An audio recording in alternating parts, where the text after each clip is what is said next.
In this video, I will show you how to fade out the audio in Premiere Pro. And before we go any further, please hit the like button, subscribe to the channel and consider sharing this video with others. And if you have any question, always leave that in the comment section below. So the simple and the fastest way is to select your audio and then press Ctrl Shift T or Command Shift T to apply the default audio transition, and that's going to fade in and fade out your video. So you can see right over here the default audio effect is applied. You can just drag it to make this fade even longer or smaller according to your liking. And let me show you the another way, and that is by manual way.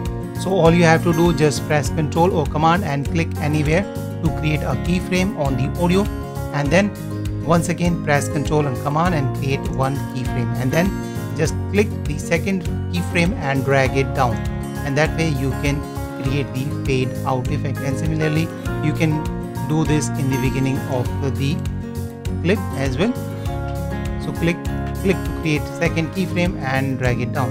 So this is how you can fade in or fade out the audio in Premiere Pro. So thank you so much. Bye bye. See you in the next video.